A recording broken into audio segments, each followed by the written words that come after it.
Hello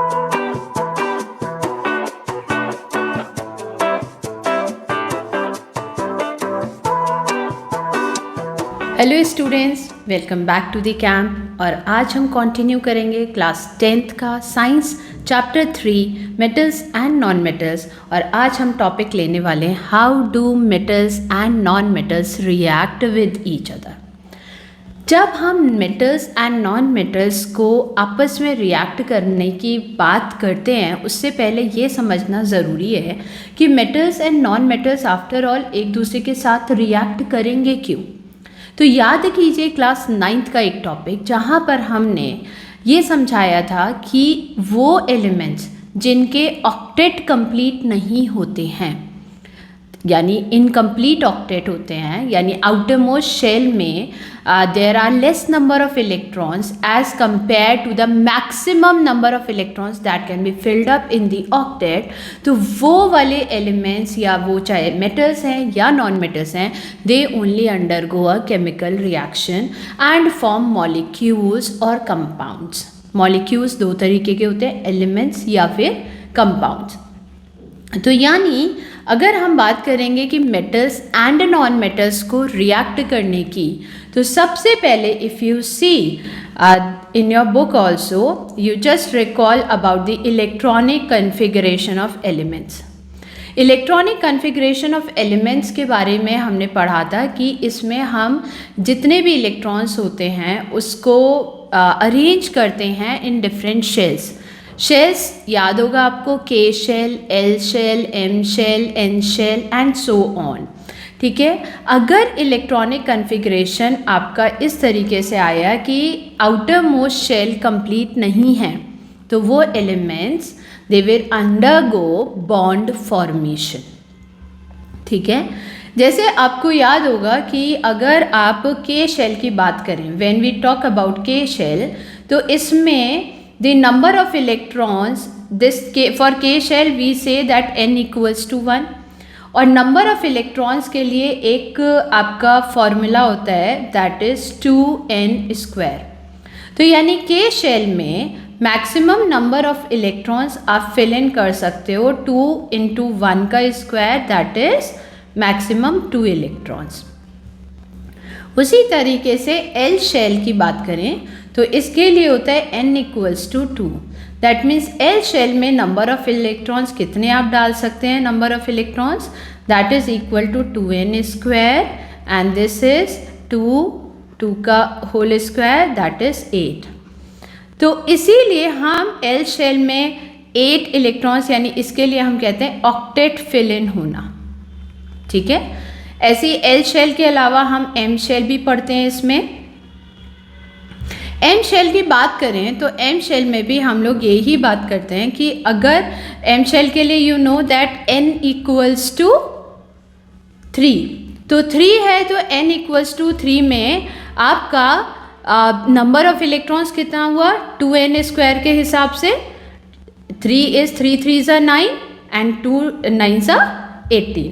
तो इस तरीके से आपको नंबर ऑफ शेल से पता चल जाएगा कि कितने हम इलेक्ट्रॉन्स मैक्सिमम उसमें फिल इन कर सकते हैं, राइट। ओके, तो अब हम बात करते हैं इन्हीं इलेक्ट्रॉन्स की वजह से जो आपके बॉन्ड फॉर्मेशन होगा इसके बारे में। तो metals and non metals that means तभी एक दूसरे के साथ रिएक्ट करेंगे जब उनका ऑक्टेट कंप्लीट नहीं है। तो यहीं पर हम लोग फॉर्मेशन ऑफ डिफरेंट कंपाउंड्स देखेंगे। जैसे चलिए देखते हैं कि हमने एक मेटल लिया सोडियम, एक नॉन मेटल लिया क्लोरीन, जो कि सबसे सिंपल कंपाउंड बनना होता है।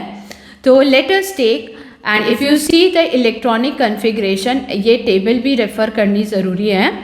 तो if you see that electronic configuration of some elements have been given hair.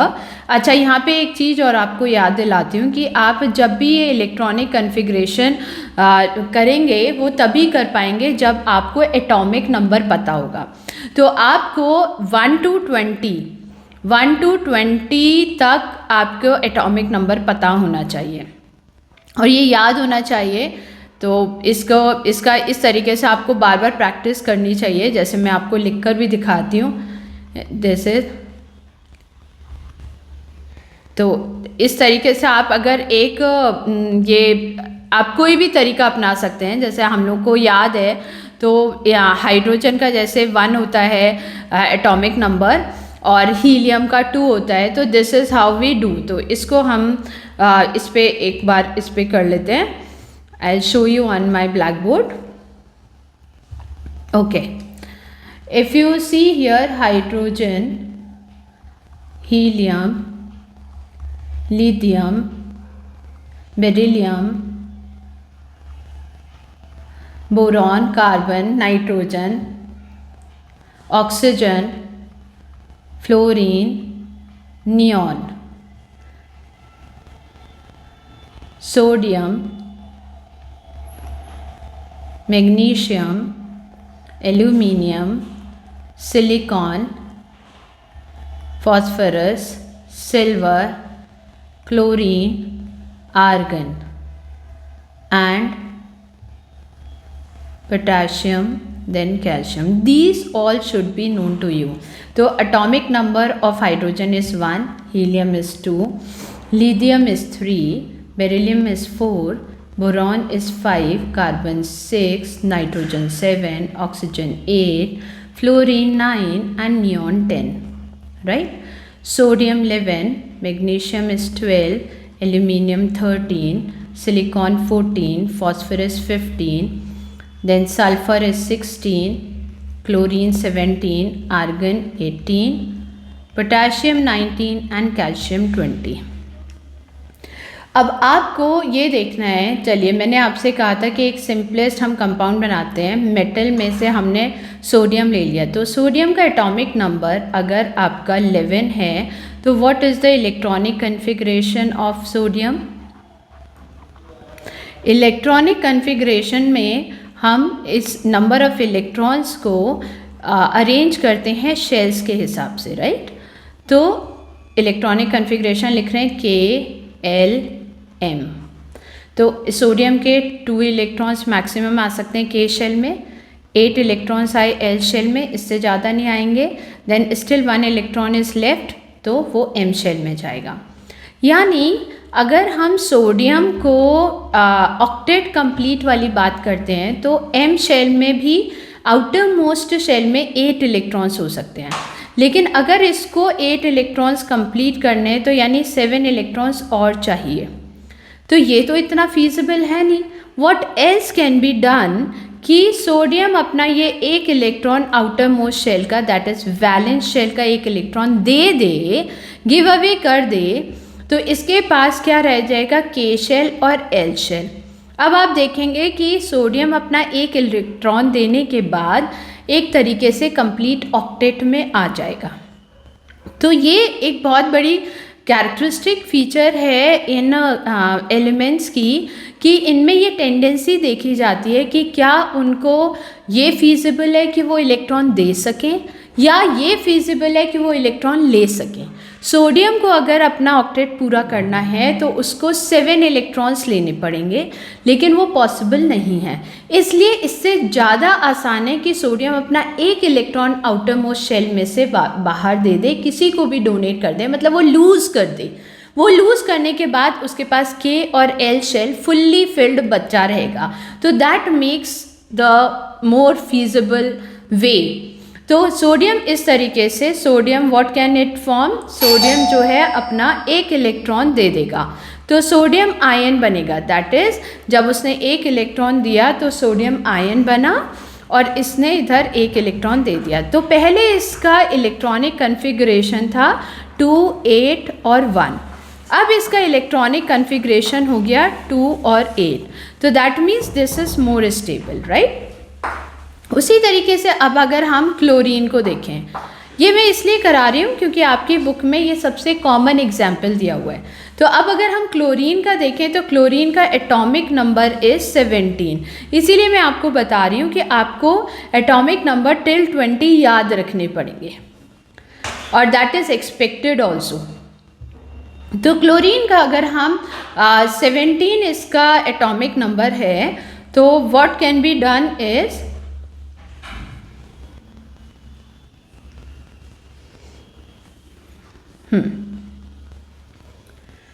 अब इसका भी आप इलेक्ट्रॉनिक कन्फिग्रेशन लिखकर देखिए।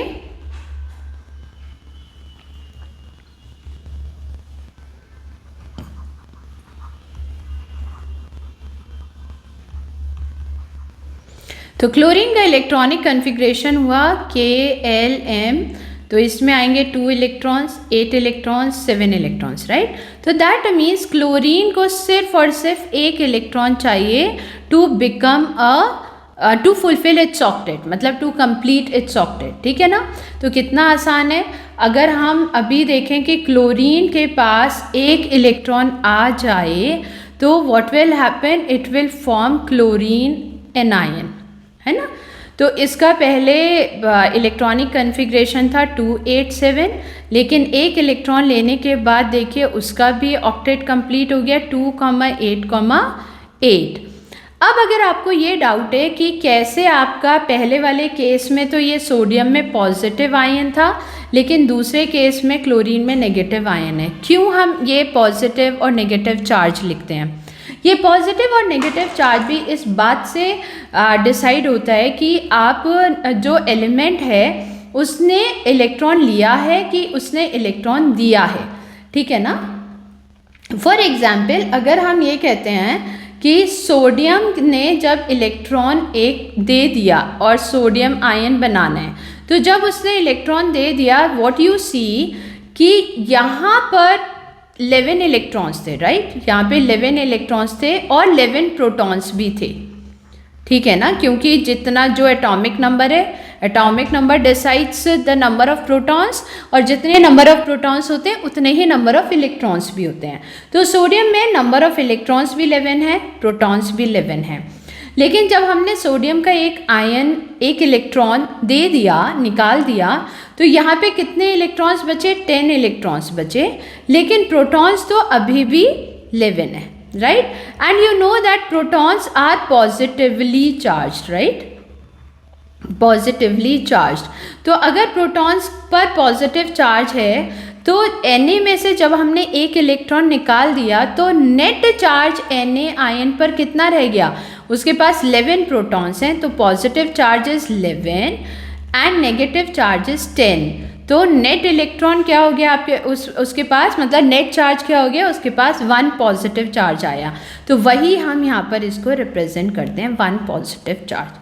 सिमिलरली अगर हम क्लोरीन की बात करें, क्लोरीन ने जब एक इलेक्ट्रॉन लिया तो वो क्लोरीन एनायन में कैसे कन्वर्ट हुआ, चलिए इसको भी देखते हैं। जब क्लोरीन एक सिंपल एलिमेंट था, जब तक उसने कोई इलेक्ट्रॉन नहीं लिया था तब तक उसके पास 17 इलेक्ट्रॉन्स थे एंड 17 प्रोटॉन्स थे, राइट। लेकिन जैसे ही एक इलेक्ट्रॉन ले लिया तो उसके पास 18 इलेक्ट्रॉन्स आ गए और 17 प्रोटॉन्स रहे। तो यानी उसका net charge is, if I से -18 + 17, तो नेट चार्ज उसका हो गया आपके इसके ऊपर, नेट चार्ज इज -1, राइट। तो इसलिए हम यहाँ पे माइनस लगाते हैं। अगर ये +1 या -1 होता है तो हम 1 लिखने की ज़रूरत नहीं होती है, it is understood. Now you see अब क्या होता है कि आपका इसमें अगर इसको हम Na पॉजिटिव है, Cl नेगेटिव है, ठीक है, तो आप ये देखो इन आयंस में अट्रैक्शन भी तो होगा। तो जब भी Na पॉजिटिव आयन और Cl नेगेटिव आयन पास आते हैं तो they form a compound named as NaCl। तो इसका फॉर्मेशन आपके एग्जाम में आएगा, आता ही है, ये डिफरेंट कंपाउंड्स होते हैं जिनका वो पूछते हैं। पहले इसका फॉर्मेशन समझते हैं, फिर इसके बारे में आपको मैं और भी इन्फॉर्मेशन देती हूँ। देखिए इसका फॉर्मेशन आप कैसे दिखाएंगे, आपको पता होगा इसमें जब हम फॉर्मेशन दिखाते हैं ना स्टूडेंट्स, तो हम सिर्फ वैलेंस शेल के इलेक्ट्रॉन्स को दिखाते हैं। तो आपको पता है कि सोडियम का वैलेंस शेल में सिर्फ एक इलेक्ट्रॉन है, तो हमने उसे डॉट से दिखा दिया। और ये भी ध्यान रखिए valence shell means the outer most shell. तो सोडियम के पास 11 इलेक्ट्रॉन्स हैं, तो K shell, L shell, M shell, और M shell is the valence shell, that is the outer most shell. तो के शेल में तो 2 इलेक्ट्रॉन्स हैं, एल में 8 है, एम में सिर्फ 1 इलेक्ट्रॉन है for sodium. Now if I talk about chlorine, तो क्लोरीन में भी K shell, L shell, M shell तीनों हैं, लेकिन इसके पास एम शेल में 7 इलेक्ट्रॉन्स हैं। तो I am showing those electrons with cross. Why am I showing them with cross? क्योंकि अगर मैंने डॉट से दिखाया तो ऐसा लगेगा एज सिर्फ सोडियम के ही इलेक्ट्रॉन्स में दिखा रही हूँ। तो जो 2 डिफरेंट एलिमेंट्स होते हैं तो हम कन्वेंशनली उनको रिप्रेजेंट करते हैं डिफरेंट सिंबल्स से। तो सोडियम का electron I have shown with a dot and chlorine का electron I have shown with a cross. तो अब हुआ क्या कि सोडियम ने एक इलेक्ट्रॉन दे दिया और ये इलेक्ट्रॉन क्लोरीन ने एक्सेप्ट कर लिया। तो what did it give? 1 electron. Chlorine ने उसको एक्सेप्ट कर लिया। एज अ रिजल्ट बना क्या? सोडियम के ऊपर तो आ गया positive charge, that has been explained. Chlorine के पास हो गए पूरे 8 इलेक्ट्रॉन्स। तो हम इसको ऐसे रिप्रेजेंट कर सकते हैं और इसके ऊपर नेट चार्ज आ गया नेगेटिव चार्ज। अब आप ये देखिए, positive and negative charges they attract each other. तो जब अट्रैक्ट करते हैं तो ये बहुत पास आ जाते हैं, पास आकर they form a compound, this is known as sodium chloride. तो दिस इज अ कंपाउंड। अब एक और चीज़ यहाँ पे समझने की ज़रूरत है कि ये जो कंपाउंड जो NaCl बना है, ये इसमें सोडियम के या क्लोरीन के मॉलिक्यूल्स पास नहीं आए हैं, ये आयंस हैं जो पास आए हैं और दे कम एज एग्रीगेट्स, मतलब positive charges, negative charges, they come together and form very strong bond. अब ये जो स्ट्रॉन्ग बॉन्ड्स होते हैं इनको हम which are formed due to these charges, what do we call them? आपको याद होना चाहिए कि जब भी पॉजिटिव या नेगेटिव चार्ज के पास आने से बॉन्ड क्रिएट होता है तो उसको हम क्या बोलते हैं? चलिए, अगर आपको याद नहीं है तो इसको मैं बताती हूँ। ये दोनों sodium and chlorine ions, positive and negative ions, एक दूसरे के करीब आए हैं ड्यू टू इलेक्ट्रोस्टैटिक फोर्सेस। और इस फोर्सेस यानी क्यों आए हैं ये? क्योंकि एक पॉजिटिव चार्ज था, positive charge attracts negative charge, ठीक है ना? तो इसलिए positive charge attracts negative charge. तो इनके बीच में कौन सा फोर्स था अट्रैक्शन का? Force of attraction we call it as electrostatic force. और इलेक्ट्रोस्टैटिक फोर्स की वजह से जब चार्जेस पास आते हैं तो जो बॉन्ड बनता है उसको हम उस बॉन्ड को हम नाम देते हैं आयोनिक बॉन्ड। ये एक और चीज़ से आप रिलेट कर सकते हैं। आयोनिक बॉन्ड मतलब आयंस के बीच में बॉन्ड्स। तो कौन कौन से आयंस हैं जिनके बीच में ये बॉन्ड्स है? कैटायंस, क्योंकि हम पॉजिटिव चार्ज को कैटायन कहते हैं, and anions, that is negative charge को हम एनायंस कहते हैं। तो इन फोर्सेस को हम इलेक्ट्रोस्टैटिक फोर्स कहते हैं जो पॉजिटिव और नेगेटिव चार्ज के बीच में होते हैं। इनकी वजह से both the charges come together, come closer to each other and form a bond which is called as the ionic bond, ठीक है? तो इस तरीके से NaCl का फॉर्मेशन हुआ। लेकिन अभी भी एक और चीज़ आपको समझानी पड़ेगी। जब आप इसका स्ट्रक्चर देते हैं तो उसके साथ साथ आप इस तरीके से लिखेंगे, सोडियम, आपने वो स्ट्रक्चर दिखाया डॉट स्ट्रक्चर, उसके बाद आप ये वाली इक्वेशन भी लिखेंगे, sodium gets converted to sodium ion on giving away 1 electron. तो इसका पहले इलेक्ट्रॉनिक कन्फिग्रेशन था 281 और अब इसका इलेक्ट्रॉनिक कन्फिग्रेशन हो गया 28। Similarly chlorine takes in this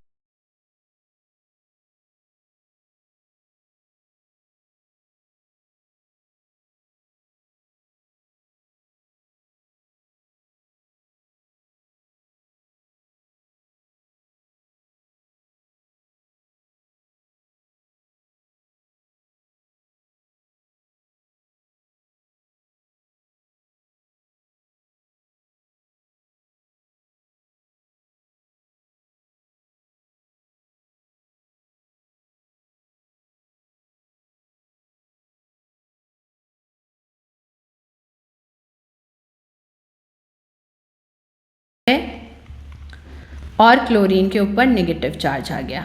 इसकी वजह से ये positive and negative charge they come together and form NaCl। ठीक है, I hope this is very clear to all of you. This is how we form and show the ionic bond.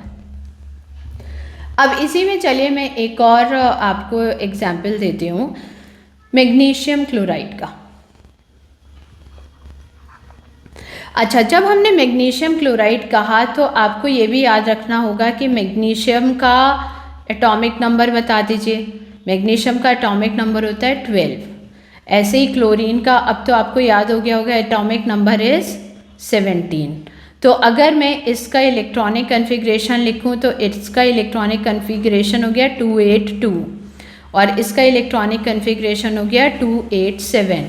यानी magnesium जो है 2 electrons को देगा और तभी उसका ये आउटर मोस्ट शेल कंप्लीट होगा, राइट।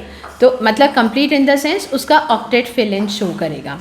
तो व्हेन आई से कि मैग्नीशियम ने अब मैग्नीशियम क्लोराइड के बीच में, मैग्नीशियम और क्लोरीन के बीच में बॉन्ड बनना है, तो magnesium actually what will it do, magnesium will form magnesium 2 positive ions on giving away 2 electrons, right. अब क्लोरीन क्या कर सकता है, क्लोरीन को तो सिर्फ और सिर्फ एक ही इलेक्ट्रॉन चाहिए, तो व्हाट शैल आई डू। अब क्लोरीन को एक ही इलेक्ट्रॉन चाहिए तो हम ये कह सकते हैं ना कि एक इलेक्ट्रॉन, ठीक है, हमने कहा कि एक इलेक्ट्रॉन चाहिए तो हम वही दिखाते हैं यहाँ पर पहले तो कि chlorine will take in 1 electron and it will get converted to chlorine negative ion. लेकिन मैग्नीशियम ने 2 इलेक्ट्रॉन्स रिलीज़ किए हैं, तो क्या हम ऐसे नहीं कर सकते कि 2 क्लोरीन एटम्स ले लें, उन दोनों ने एक एक इलेक्ट्रॉन ले लिया, 2 electrons, and chlorine will, both the chlorine atom will get converted into chloride ions। ठीक है ना, ये भी समझ में आ गया होगा आपको। अब इसका हम इलेक्ट्रॉन डॉट स्ट्रक्चर दिखाएंगे।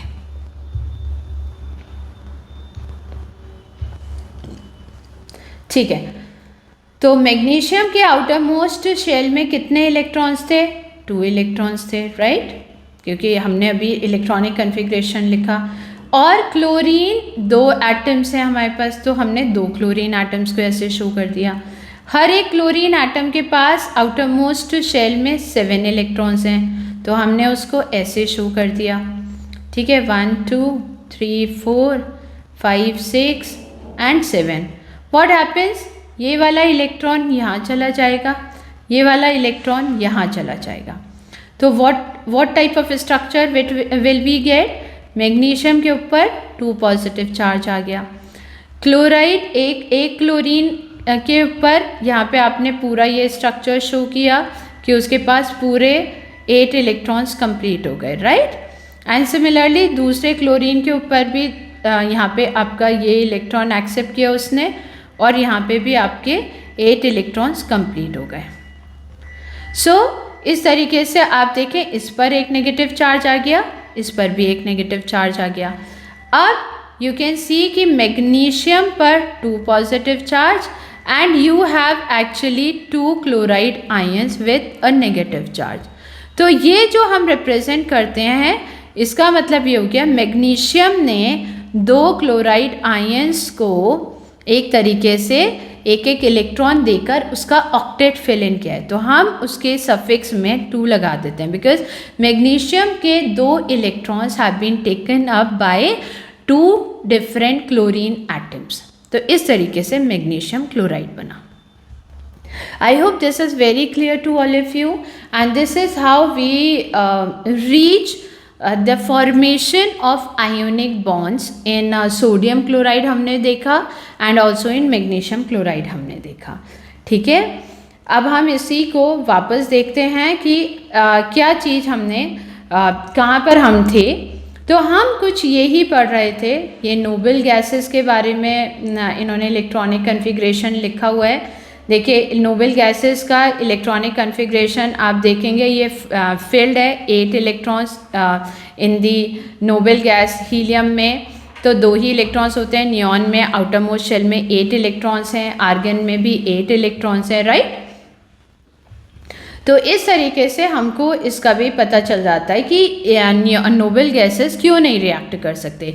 नोबल गैसेस इसलिए रिएक्ट नहीं कर सकते क्योंकि उनका इलेक्ट्रॉनिक कन्फिग्रेशन जो है वो शो करता है कि आपका outer most shell completely filled है, ठीक है ना। ओके, नाउ ये मेटल्स में इन्होंने sodium, magnesium, aluminium, potassium, calcium इन सब का दिया है और आप इजीली देख सकते हैं इसमें सोडियम में 1 electron in the outer most shell, magnesium में 2 हैं, एल्यूमिनियम में 3 हैं एंड सो ऑन।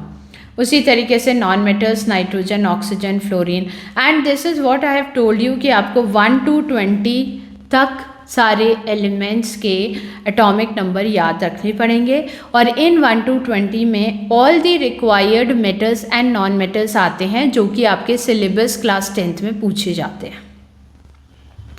जैसे I have already explained you, देखिए एग्जैक्टली यही मैंने आपको बताया था कि how do we go about, ठीक है ना। Sodium cation Na positive, chloride anion that is Cl negative. So this is how we can see the formation of even this I have told you. Magnesium 2 positive बनाते हैं and chloride 1 positive 1 negative बनाएगा, तो 2 chloride ions हैं, तो फिर उस हिसाब से हम suffix में 2 लगा देते हैं, right? Okay, अब मैंने आपको ये बताया था कि these are the ionic compounds, right? इनको हम ionic compounds कहते हैं और आयोनिक कंपाउंड्स की ये प्रॉपर्टी होती है, कुछ स्पेशल प्रॉपर्टीज़ होती हैं आयोनिक कंपाउंड्स की। Let me just read it for you, बहुत इजी है। देखिए आयोनिक कंपाउंड्स क्योंकि ये स्ट्रॉन्ग इलेक्ट्रोस्टैटिक फोर्स से बने होते हैं, तो इसलिए आयोनिक कंपाउंड्स का जो फिजिकल नेचर होता है they are usually solid in nature, ठीक है। दूसरी बात, उनमें इतना स्ट्रॉन्ग फोर्स ऑफ अट्रैक्शन होता है पॉजिटिव और नेगेटिव आयंस में, तो वो यूजुअली ब्रिटल होते हैं, ठीक है। ब्रिटल मतलब they can not be easily broken down into pieces, fine.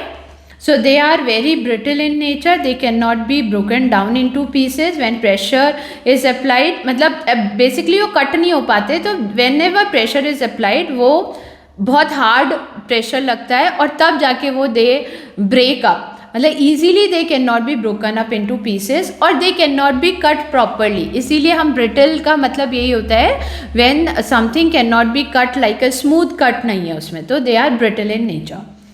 Another thing is these ionic compounds have high boiling and melting points.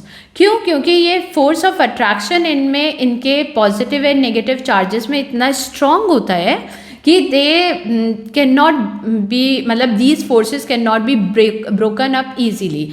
तो अगर हम मेल्ट करना चाहें तो मेल्टिंग एंड बॉइलिंग पॉइंट में होता क्या है भाई, मेल्ट भी तब होती है कोई चीज़ जब उसके अपने कॉन्स्टिट्यूएंट एलिमेंट्स के बीच का फोर्स जो है वो वीक हो सके, तभी वो मेल्ट होगा। उसी तरीके से बॉयल भी कोई एलिमेंट, कोई कंपाउंड तब बॉयल होता है या कोई सोल्यूशन तब बॉयल होता है जब उसके कॉन्स्टिट्यूएंट एलिमेंट्स के जो फोर्स ऑफ अट्रैक्शन है वो वीक हो और तब जाके उसके कॉन्स्टिट्यूएंट एलिमेंट्स उस बंधन से निकल सकें। तो क्योंकि आयोनिक कंपाउंड्स में इलेक्ट्रोस्टैटिक फोर्स बहुत ही स्ट्रॉन्ग होता है, तो मेल्टिंग पॉइंट और बॉइलिंग पॉइंट रीच करने में काफ़ी टाइम लगता है, काफ़ी एनर्जी लगती है। तो इसीलिए इन strong inter ionic attractive forces को तोड़ने में जिस अमाउंट ऑफ एनर्जी की रिक्वायरमेंट होती है उसी की वजह से मेल्टिंग एंड बॉइलिंग पॉइंट बहुत हाई होता है, क्योंकि very high amount of energy is required. Okay, now next is solubility of this. अच्छा, एक और बात आई, इलेक्ट्रोवैलेंट कंपाउंड्स। ये जो आयोनिक कंपाउंड्स होते हैं इनका दूसरा नाम है इलेक्ट्रोवैलेंट कंपाउंड्स। तो इलेक्ट्रोवैलेंट कंपाउंड्स या ionic compounds they are generally soluble in water. इसीलिए आपने देखा होगा NaCl जो कि हमारा टेबल सॉल्ट है उसको बड़े आराम से हम लेमनेड बनाते वक्त भी पानी में डिसॉल्व कर लेते हैं, ठीक है ना। But they are insoluble in solvents like kerosene, petrol etcetera. तो इन सॉल्वेंट्स में वो सॉल्युबल नहीं होते हैं, इन पानी में वो आसानी से सॉल्युबल हो जाते हैं। अनदर प्रॉपर्टी Ionic compounds या electrovalent compounds, they are good conductors of electricity. क्यों होते हैं वो good conductors of electricity? बहुत ही सिंपल है, क्योंकि वो आयंस के बने होते हैं, पॉजिटिव एंड नेगेटिव चार्जेस। तो जैसे ही हम उनको उनके एक्वियस सॉल्यूशन में लाते हैं, यानी हम किसी भी मॉल्टन सॉल्यूशन में से पानी में डिसॉल्व करते हैं, तो they break up into their ions. तो जैसे ही हम सॉल्ट को भी पानी में मिलाते हैं, NaCl को आप पानी में मिलाएंगे तो Na positive and Cl negative ions में ब्रेकअप हो जाएगा। तो whenever there is passage of electricity through this electrolyte, भाई अभी इलेक्ट्रोलाइट हो गया ना, पानी में डाला, एक्वस सॉल्यूशन बनाया, तो फिर नाउ सॉल्ट मिलाने के बाद दिस बिकम्स एन इलेक्ट्रोलाइट। तो अब अगर आप इसमें से इलेक्ट्रिसिटी पास करेंगे तो what will happen, the positive charges will start moving towards cathode and negative charges will start moving towards anode. So there will be movement of charges, whenever there is movement of charges there is conduction of electricity. So simple. So that is why these ionic compounds are good conductors of electricity. हालांकि the reason being herein there is movement of ions, not movement of electrons. Please mind this. जब भी आप conductivity of ionic compounds को explain करेंगे, you will never mention the presence of electrons. You will only and only mention the movement of ions, that is cations and anions. चाहे cations हो चाहे anions हो, उनके मूवमेंट से electricity conduct होगी। हाँ, ऑफ कोर्स इलेक्ट्रॉन्स के movement से भी इलेक्ट्रिसिटी कंडक्ट होगी, आफ्टर ऑल आपने यही पढ़ा है, लेकिन इलेक्ट्रॉन्स आर नेगेटिवली चार्ज। तो बेसिकली आपका ये कंक्लूजन निकलता है, whenever there is movement of charges, whether they are in the form of ions और they are in the form of electrons, the electricity will be conducted. I hope अब आपको properties of ionic compounds भी clear हुआ होगा, आपको ionic compounds की formation भी clear हुई होगी। तो अब हम एक आध आपका ये इन टेक्स्ट क्वेश्चन देखते हैं। चलिए, ये कह रहे हैं right the electron dot structure of sodium, oxygen and magnesium and thereafter will have to form the show the formation of Na2O and magnesium oxide. Na2O is sodium oxide, MgO as you all know पहले भी हमने पढ़ा है, this is magnesium oxide. चलिए कोई बात नहीं, इसको हम फिर we will take it up in our blackboard. ठीक है, what we need to do, the question is asking for sodium का इलेक्ट्रॉन डॉट स्ट्रक्चर, मैग्नीशियम का electron dot structure and oxygen का electron dot structure. Okay, sodium का सबसे पहले आप देखिए, द एटॉमिक नंबर इज 11।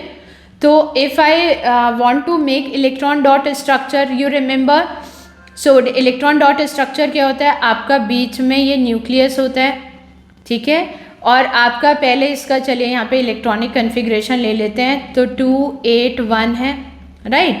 तो 281 है, तो आपके पास K शेल है, यहाँ पे ये लगाया, L शेल भी है, यहाँ पे एक और बनाया, और M शेल भी है, एक और सर्कल बनाया। K शेल में यू हैव 2 इलेक्ट्रॉन्स, हमने बना दिए 2 इलेक्ट्रॉन्स। L शेल में 8 इलेक्ट्रॉन्स है, 1 2 3 4 5 6 7 एंड 8 एंड M शेल में आपका सिर्फ 1 इलेक्ट्रॉन है। So this is the electron dot structure of sodium. Okay, magnesium you have 12 the atomic number, electronic configuration is 282. So let me make magnesium के लिए I'll make it here.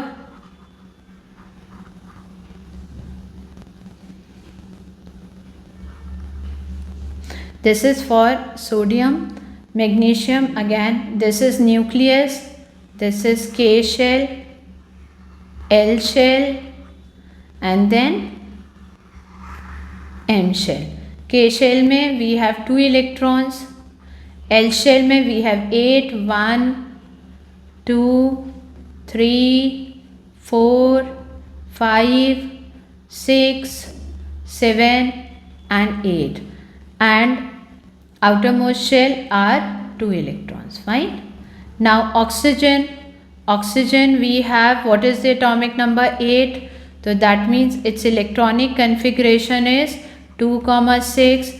That means we have just 2 shells, so K shell and L shell. So this is 1 electron, second electron. 1, 2, 3, 4, 5 and 6 electrons. Fine. That means oxygen requires 2 electrons to complete its octet, right? Or magnesium will give away 2 electrons to get its octet valence octets fulfilled.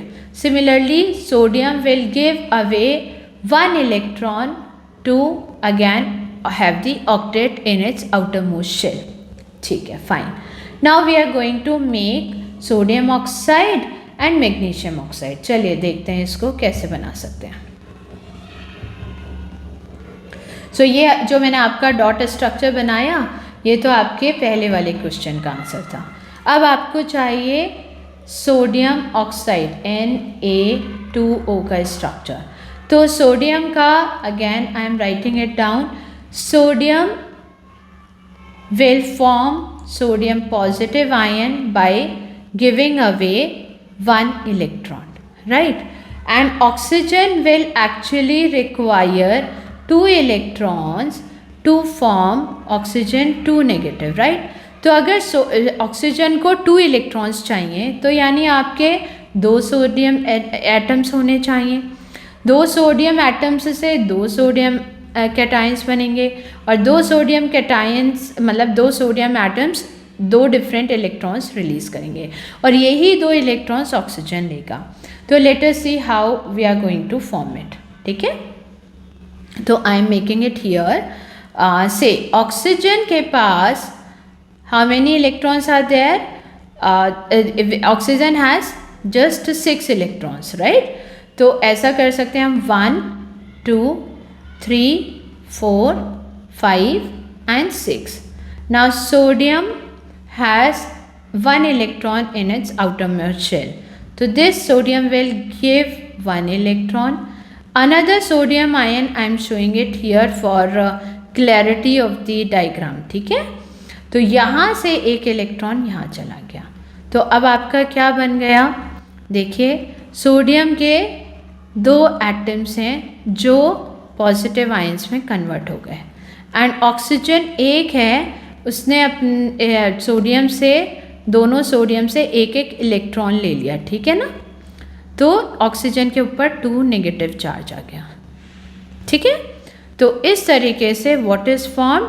Na positive and कितने 2 हैं तो Na2 यहाँ पे suffix यहाँ नीचे आप लगाएंगे and oxygen पे है 2 नेगेटिव चार्जेस. ठीक है, तो इन अ वे आपका क्या फॉर्मूला बन गया इसका, अगर आप ये शो करना चाहते हैं तो ये आपका आ गया